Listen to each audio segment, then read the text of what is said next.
Mga kaibigan, kasi po yan. Pag tinatapan po yung mic sa inyo, ang ibig sabihin, kakanta kayo. Magpapagsasabihin ko. Kakanta.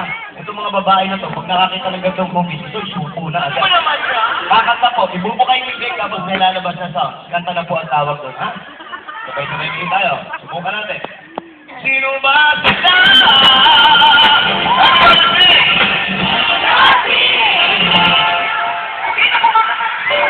Okay, congratulations. Marunong na kayo kumanta. Mali po ang kinakanta nyo. Pangalan niya po, Wally ako, Jose. Okay. Ang kakantay natin, Nosy. Hindi Nose, ha? Nosy po. Kasi sabi Bisaya. Bulacan to, hindi to Bisaya. Nosy po, ayun dulo, ha? Nosy, ha? Subukan natin. Sino ba sila? Here we go! Thank you very much. Sino ba sila?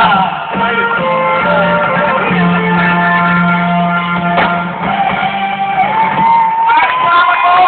Bulacan, maraming salamat, Manolos. Good night, everybody! Good night!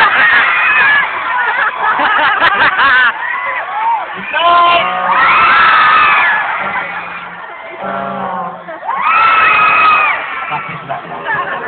Anyway, mga kaibigan, bago kami mag-umpisa, palakpakan muna natin magagaling na performance. And of course, Patricia, palakpakan natin si Patricia. Kanina may nagbuhay-buhay rito. Palakpakan ulit natin, Patricia.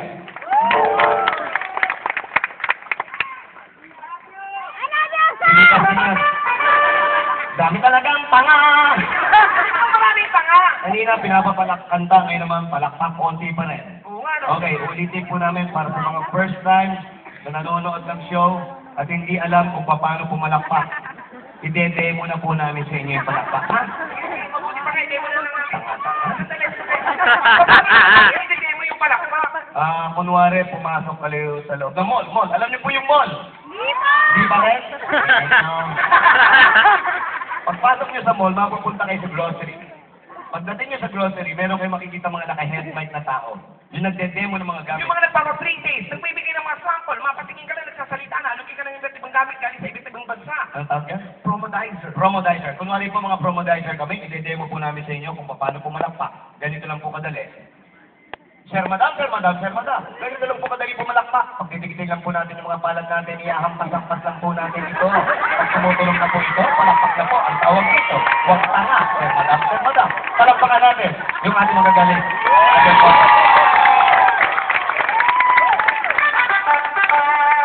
Dami pa rin tanga. Anyway, sanay na po kami dyan. Nakapag-perform na rin po kami sa ibang bansa. Yan lang po ang napansin namin na talagang napakahirap mag-perform dito sa Pilipinas. Ang hirap i-please ng mga tao. Oo naman talaga, Pinoy mahirap i-please talaga, Jose. Oo, dito kasi kailangan sabihan mo pa ang mga tao na wala ba kayong mga kamay, palakpakan si ganito, palakpakan si ganyan, bago gawin niyang utang na loob na palakpak na yan. Kung na kailangan magpakaawa ka sa kanila, gawin mo na para palakpakan ka lang ng tao. Huli na po. Ang next na pambansa, mga kaibigan, ang sarap. Puro Pilipino rin na nandun. Pero pagkanta mo, papalakpak sila. Pag bumaba ka, papalakpakan kanila. Pag may nag-joke, papalakpak sisigaw, tatawa. Masaya yung mga tao, tapos minsan standing ovation pa pag pumapalakpak. Opo. Dito sa atin, dumudugo na ang ulo mo, nakatanga pa mga tao.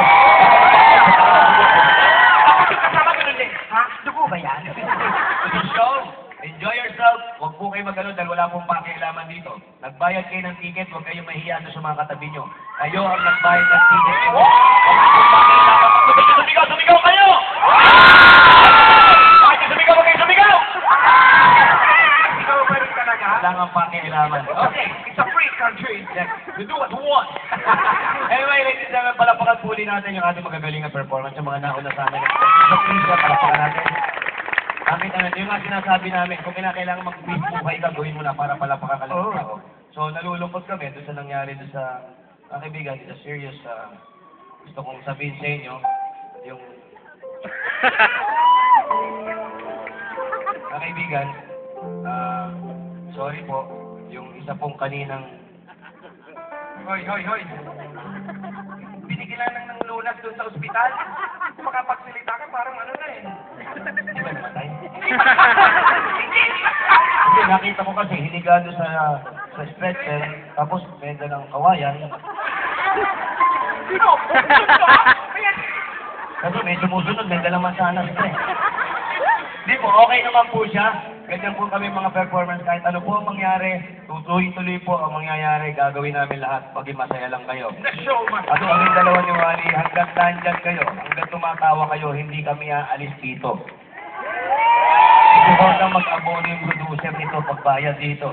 Ang usapan, 1 oras, 2 oras, magiging 3, 4, 5 oras. Para po sa inyo, Malolot, Bulacan. Bakit sa akin ang Malolot? Oo, kasi, Kanina, nakakwentuhan may mga kamag-anak ko. Taga rito po, may dito mga kamag-anak ko. Diyan kami sa may Atlas. Diyan kami. At may mga pinsang ko yan. Nakikita yung bumbero na yan. Sa pinsang ko yan. Hindi na kailangan ng bumbero. Nagpadala ako ng bumbero. Kung mamaya may shower party po tayo. alam mo na, siyempre kailangan niya. May mga short circuit. Oo, kasi yun lang ngayon. Dito sa Bulacan, magagalang ang tao. Magagalang At ka ba? mapagmahal kami mga taga Bulacan. Oo. Kahit nag-aaway dito, malambing pa rin ang tao. Paano naman yun? Parang imposible niya. Nag-aaway, malambing pa rin. Malambing pa rin. Ganyan mag-aaway rito. Putangin na mo. Ganyan. Sasaksakin kita. Oh, sinaksak. Eto ka na. Malay ko. Patay ako. Malambing pa rin. Ang ayaw ko lang sa Bulacan, nung minsan, nagpunta ako dito, sila Ate Shirley, pinsa ko, nandyan. Nagpunta ako nung minsan dito, fiesta, nabastos ako. Bakit kinabastos? Kumakain ako, binastos ako ng lola namin eh, tita ko eh. Baka pinalagita ka na kasi nagtatampo na sa'yo. Baka bihira ka Kami naman. kapatay ng kapitbahay dito, pinupuntahan ko eh. Pagpunta ko nung kumakain ako, fiesta, kakain na kain. Sabi sa akin ng tita ko, "O Ariel, ilipa, ire." Baka makakakain na kinakain mo, iniiri mo agad. Di parang binabastos ako, nguya ako ng nguya, iri naman ako ng iri nito. Kumusta naman yung iniiri mo? Yan, lumalabas naman sila. Bakit ba pinapairi nyo? Ere. Ano yung ere? Ire! Ah, ito pa. Kasi na, natampo pa ako. Ano Ikaw pa naman eh. Hindi, kasi marami mga bastos talaga sa probinsya. Kagaya mo. Oo. Ano ba ako dyan? Ang layo-layo ko! Mula ka tapos Bicol ako eh! Oh, yung kayo mga taga-Bicol, bastos din kayo eh. Bastos kayo. Yung Uragon, bastos yan. Hindi, ang uragon ibig sabihin magaling. Magaling. Pero may, Parang sa pakinig lang yung uragon, parang ang libog-libog, hindi. pero may salita kayong bastos. Wala. Meron. Ano, wala. O, ano sa inyo yung lasing? Burat. Oh. Huli mo, lasing lang, burat na. Burat naman talaga yung tawag ka lang. O, paano? Birthday mo, lalasingin mo ako, paano mo sasabihin? Oh, pare Jose, birthday ko. Halika, magburatan tayo. O, dito ang sagwa. Ang babae, ayayin ako. Kasi, birthday ko, halika, bubulating kita. Ano yung mangyayari na, no? Di ba masama eh? Sagwa eh. Lumisan, kaya tayo dito mga Pilipino, nagkakagulo tayo dahil iba-ibang lingwahe natin. Lusang di tayo minanaw. Iba-iba. Lingwahe. Correct. Kagaya ng Ilocano. Ano naman? May basto sa Ilocano, yung mahal kita, ay tiyotin. Ay, hindi. Ikaw ang mali. Ano mali? Ang mahal kita ay ayatin. Ay tiyotin. Ay ayatin. Ay tiyotin. Bakit ayatin sa'yo? Pag mahal nyo isang tao, anong gagawin nyo? Bastos, di ba? Di ko ba? Di ba? Kapampangan! Yeah. Ang lapit lang ng Kapampangan dito. Ang lapit lang ng Pampanga. Di ba? Ano ba to? Alumpit. Pag gano mo, palit na. Palit. Di ba? Konti lang, tulay lang. Yung itlog dito, pagdating nyo, ibon eh. Paano naman nangyayari yan? Yung itlog sa Bulacan, pag doon ka bumili, tumawid ka, naubusan ng itlog dito sa Bulacan, tumawid ka, sa palit ka na. Oo. Hindi na itlog doon, ebon na. Ebon na? Ebon na, tsaka may pasto sa salita yan. Yung, meron ba nakakaintindi Kapampangan dito? Meron ka makakukuha ng audience light? Ayan, sino nakakaintindi ng Kapampangan? Ano, sa Kapampangan, yung nasa buko, ang bola sa ilalim ng tulay. Halika dito, halipatan. Halika, halika. Hoy, Kenny, Kenny. Ano Kenny? Kenny, halika. Kenny, saraka to Kenny. Kenny. Sige, Kapampangan eh. Halipatan. Ano ka rin, Pampanga. Makabebe. Alam, harap na sa audience ka.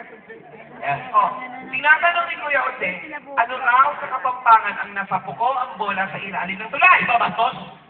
O, ano? Ato puke yung bola kilala ng tete. O, tamo? Ato puke yung bola kilala ng tete? Di bastos? Salamat sa'yo. Salamat sa'yo.